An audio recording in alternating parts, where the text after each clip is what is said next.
revenge. Oh, nice one.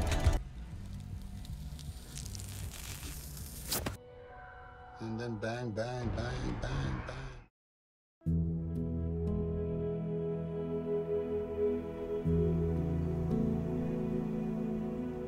Halo teman-teman, Mimin akan coba ceritain sebuah film drama sains fiksi yang dirilis tahun 2021 kemarin.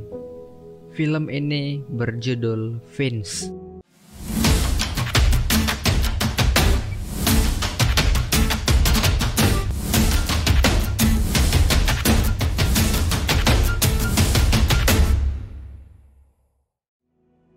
Manusia merupakan makhluk sosial yang gak bisa hidup tanpa berinteraksi dengan orang lain.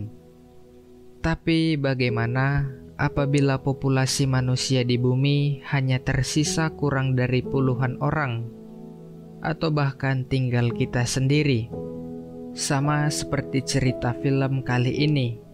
Film menceritakan tentang perjuangan Fins, seorang ilmuwan pria yang menjalani hari-harinya di tengah bencana radiasi sinar matahari yang dialami bumi saat itu.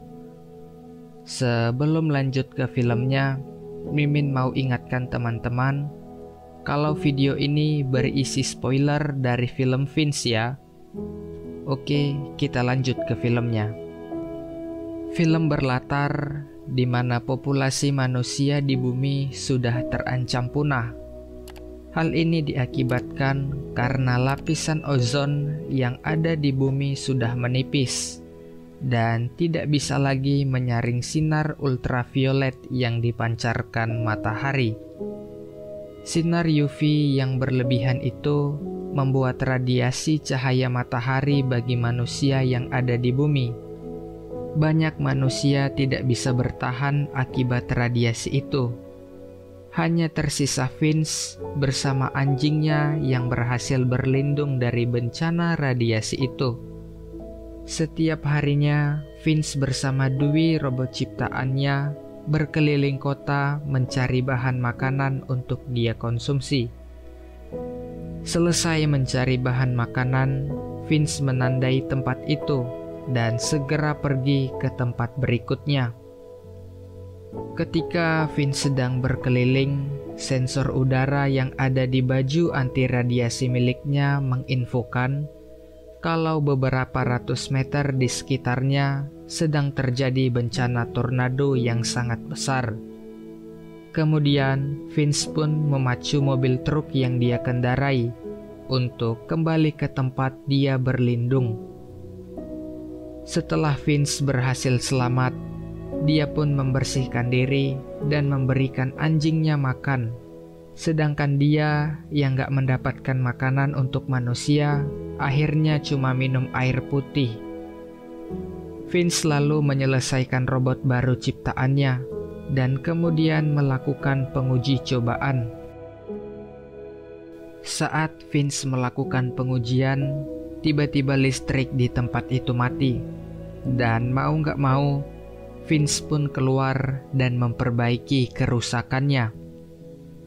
Fins yang berada di atas kincir angin lagi-lagi melihat bencana tornado berhembus ke arahnya.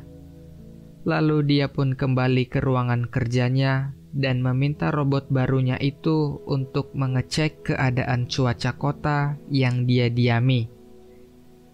Robot baru itu memberikan penjelasan jika dalam waktu 40 hari ke depan, kota yang mereka diami akan ditimpa badai tornado dengan kapasitas yang besar dan berbahaya. Mengetahui itu, Fins pun berencana meninggalkan kota itu dan pergi ke kota San Francisco untuk menghindari badai yang akan datang. Dia pun memasangkan tubuh baru robot ciptaannya, lalu bersiap dan akhirnya pergi meninggalkan kota itu.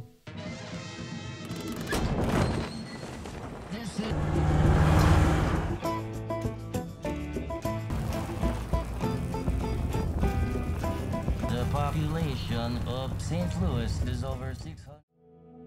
Singkat cerita, saat mereka berhenti di kota berikutnya, Vince mengajari robot baru itu mulai dari mencari persediaan makanan, membuka gedung yang terkunci, hingga memanfaatkan bahan mentah untuk dijadikan makanan.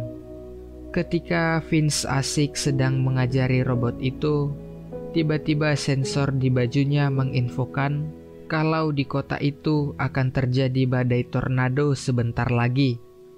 Lalu Vince pun pergi menggunakan mobilnya dan berusaha menghindar dari badai itu. Namun ternyata mereka sama sekali nggak bisa menghindar. Dan akhirnya Vince bersama robot barunya mengikat mobilnya menggunakan tali baja yang kuat. Di malam harinya, mereka pun memikirkan nama untuk robot baru itu dan anjing peliharaan Vince. Jeff adalah nama yang dipilih robot itu untuknya, sedangkan anjingnya diberi nama Goodyear. Esok harinya, mereka pun melanjutkan perjalanan. Di dalam perjalanan itu, Jeff dan Vince terlibat percakapan tentang masa lalu Vince. Dulunya, Vince merupakan seorang ilmuwan yang gak suka bekerja dengan tim karena dia menganggap kalau semua anggota timnya bodoh dan gak bisa dipercaya. Dan ternyata keadaan bumi saat ini bukan hanya karena radiasi sinar UV dari matahari aja, tetapi juga karena ulah dari rekan-rekannya yang terus memaksakan untuk meneliti nuklir. Hingga akhirnya laboratorium mereka meledak dan merusak bumi. Setelah Vince selesai bercerita, kondisi kesehatannya semakin memburuk hingga membuatnya batuk dan mengeluarkan darah. Lalu dia pun memberhentikan mobilnya di sebuah kafe pinggir jalan. Jeff yang tinggal sendirian di dalam mobil gak sengaja menjalankan mobil itu, hingga membuat Vince marah dan menjelaskan dampaknya jika dia terkena sinar matahari langsung. Singkat cerita, Vince akhirnya mengajari Jeff cara menyetir mobil untuk jaga-jaga apabila dia nanti sudah tiada.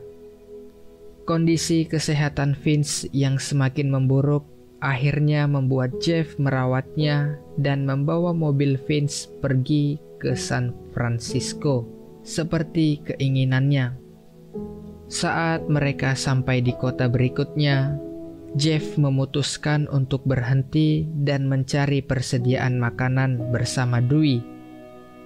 Di dalam gedung itu, Jeff dan Dewey berpisah. Jeff memilih untuk naik beberapa lantai, sedangkan Dewey mencari di lantai bawah.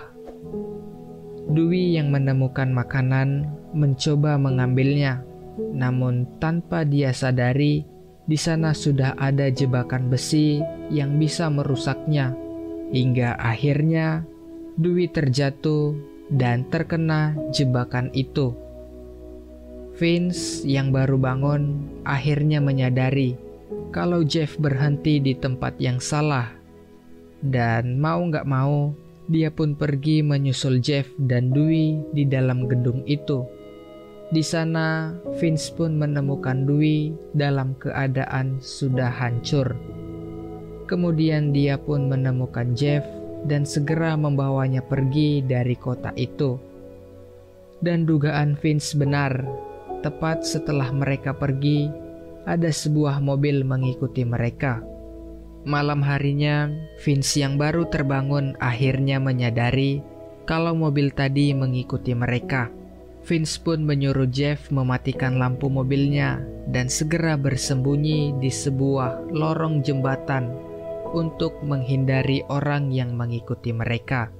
Setelah orang itu pergi, barulah Vince memarahi Jeff atas tindakan cerobohnya tadi siang. Dan Vince berpikir kalau dia sudah tidak bisa pergi ke San Francisco lagi. Di dalam mobil, Jeff kembali memberikan Vince semangat untuk tidak menyerah.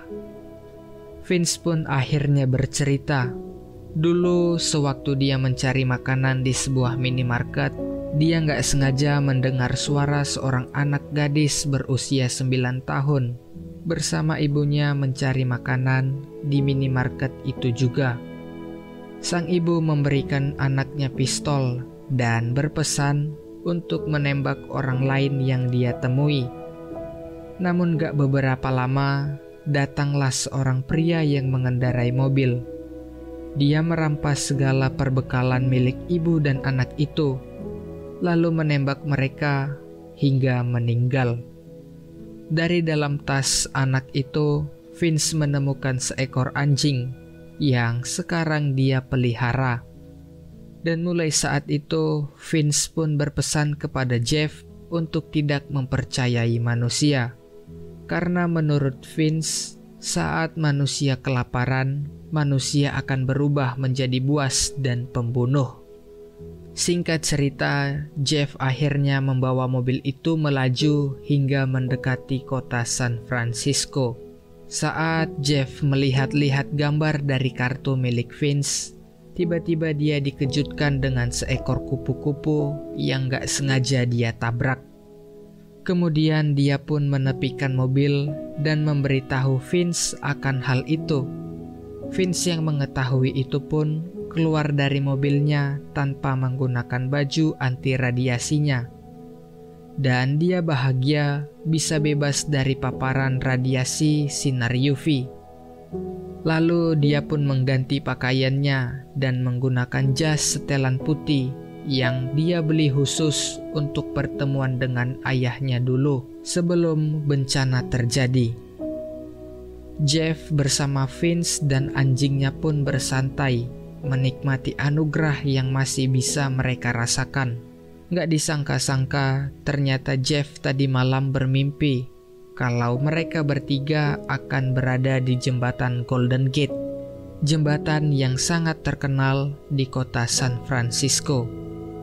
Saat itu, Vince menceritakan betapa indahnya jembatan itu kepada Jeff, hingga membuat Jeff sangat ingin segera sampai di sana. Namun, Vince memberitahukan Jeff kalau dia sedang sekarat dan waktunya nggak akan lama lagi. Vince akhirnya memberikan Jeff kesempatan untuk pendekatan dengan Goodyear, agar ketika dia nanti sudah tidak ada, Jeff bisa merawat Goodyear dengan baik. Kesehatan Vince yang semakin memburuk akhirnya membuatnya batuk darah lagi dan terpaksa kembali masuk ke dalam mobil untuk beristirahat. Ketika Vince ingin masuk mobil, dia menyempatkan memeluk Jeff sebagai bentuk perpisahan mereka. Karena di malam harinya, Vince akhirnya meninggal dunia. Di keesokan harinya, jenazah Vince pun dikremasi. Kini tersisa Jeff dan Goodyear di dalam mobil itu. Kesedihan yang mereka alami terlihat jelas, bahkan sampai membuat Jeff bingung dan gak tahu harus berbuat apa. Namun, Goodyear berhasil membangkitkan semangat Jeff, hingga membuat Jeff memiliki inisiatif untuk melanjutkan perjalanan mereka ke kota San Francisco. Sesampainya di sana, mereka pun berdiri di jembatan Golden Gate dan memajang foto yang Jeff gambar, dan film pun berakhir.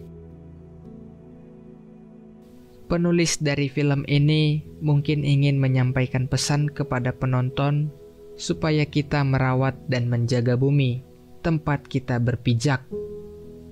Bisa dimulai dari lingkungan keluarga dan rumah, seperti tidak membuang sampah sembarangan, mengurangi penggunaan air dan listrik, hingga tidak menebang pohon sembarangan. Sekian video Mimin kali ini. Terima kasih buat teman-teman sudah menonton video ini sampai habis. Mimin beserta tim yang ada di channel ini selalu berdoa buat teman-teman agar teman-teman diberikan kesehatan, dan rezekinya dilancarkan Tuhan. Oke, sampai ketemu di video berikutnya.